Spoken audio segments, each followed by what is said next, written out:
তার শত্রুকে বোঝাবার জন্য বা বার্তা দেওয়ার জন্য 5,500 কিলোমিটার।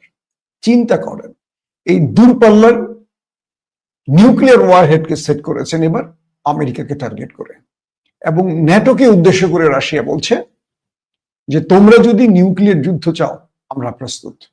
এবং ভ্লাদিমির জেলেনস্কিকে উদ্দেশ্য করে রাশিয়া বলছে তুমি যদি আলোচনা করতে চাও আসো আলোচনা করি, তুমি যদি যুদ্ধ চাও চলো যুদ্ধ করি। এখন জেলেনস্কি কি করবেন? তিনি রাশিয়ার মার খেতে খেতে খেতে খেতে তার মাজা তো ভেঙে গেছে, হাত পাও ভেঙেছে, সবই ভেঙে গেছে, কিছু অবশিষ্ট নাই। কিন্তু তিনি এখন পর্যন্ত স্বপ্ন দেখছেন তিনি ন্যাটোতে যাবেন। এই স্বপ্ন দেখতে দেখতে দেশটাই তো ন্যাটো মানে কি বলবো একটা ভাগাড়ে পরিণত হয়ে গেছে।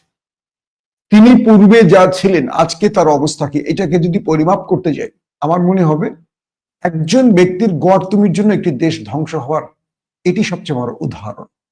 তা হলো ভ্লাদিমির জেলেনস্কি। তিনি এখন ন্যাটোতে গিয়ে কি করবেন? তার দেশটাকে তো শেষ করে ফেলেছে, রাশিয়া প্রচুর অঞ্চল দখল করে ফেলেছে।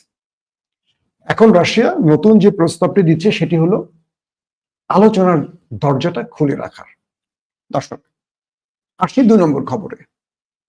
2 নম্বর খবরটি হলো আমেরিকা ভারতকে বাণিজ্যিক যুদ্ধের থ্রেট দিয়েছে। আমেরিকা বলছে যদি মানে আমেরিকার ডোনাল্ড ট্রাম্প বলছে ট্রুথ অ্যাকাউন্টে যে ভারত কি দেখতে পাচ্ছে না যে ইউক্রেনে কি করছে রাশিয়া? যারা মানে ভারতকে উদ্দেশ্য করে বলছে যারা দেখছে যে ইউক্রেনে অজস্র মানুষের কান্না বা হত্যা হচ্ছে, কি করে সেই দেশ থেকে ভারত তেল কিনছে? আমরা ভারতের উপর ডবল ট্যারিফ যোগ করতে যাচ্ছি এবং ভারতকে বহু স্যাংশনে ফেলতে যাচ্ছি। এই উত্তরে নরেন্দ্র মোদীর দেশ পাল্টা ডোনাল্ড ট্রাম্পের কাপড় খুলে দিয়েছে।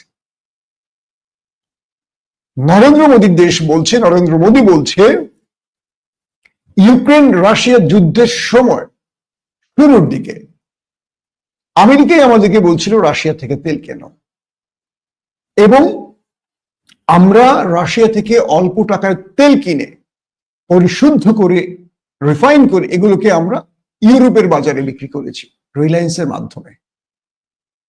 অর্থাৎ রাশিয়ার তেলটা ভারত কিনে সেটাকে ইউরোপের বাজারে বিক্রি করছে, মাঝখান দিয়ে ভারত লাভবান হচ্ছে। ভারতে তো তেল নেই, কিনছে রাশিয়া থেকে, সেটাকে রিফাইন করছে করে বিক্রি করছে ইউরোপের বাজারে।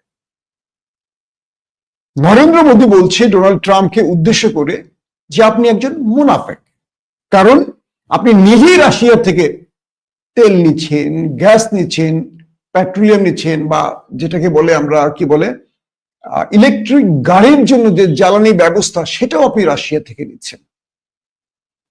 আপনি অন্যদেরকে বলছেন তুমি তেল নিও না, গ্যাস নিও না, এটা নিও না, ওটা নিও না, কিন্তু আমেরিকা তুমি নিজেই তো রাশিয়া থেকে এগুলো নিচ্ছ, তুমি স্যাংশন দিচ্ছ, তুমি নিজেই নিচ্ছ।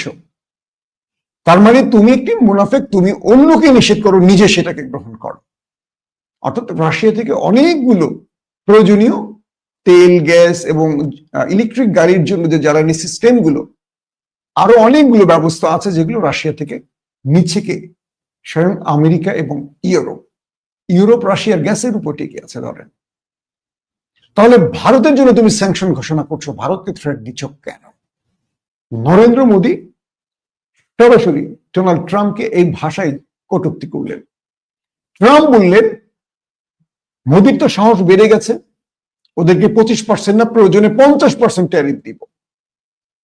নরেন্দ্র মোদী হিসেব করতে বসলেন যদি ভারতকে আমেরিকা স্যাংশন দিয়ে থাকে সেক্ষেত্রে আমাদের লস কত হতে পারে, আর আমরা যদি রাশিয়া থেকে আমাদের তেল, গ্যাস বা আদার্স রাশিয়ার সাথে আমাদের এই কেনা বেচা বন্ধ করে দিই তাহলে আমাদের লস কত। রাশিয়া থেকে আমেরিকা নিচ্ছে কি? সৈনিকদের পোশাক, জুতো, S-400, অর্থাৎ রাশিয়ার সঙ্গে সামরিক চুক্তি আছে ভারতের। রাশিয়া থেকে নিচ্ছে তেল, গ্যাস সহ আরো অনেক কিছু।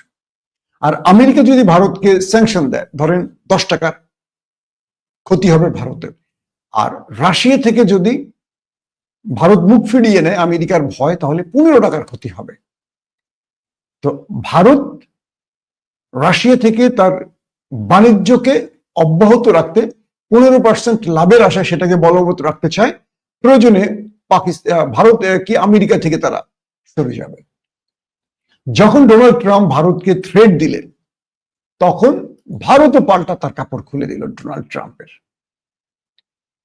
এখন একটি বিষয় ভালো লেগেছে যে ভারতের মতো দেশ আমেরিকার চোখে চোখ রেখে এখন কথা বলছে।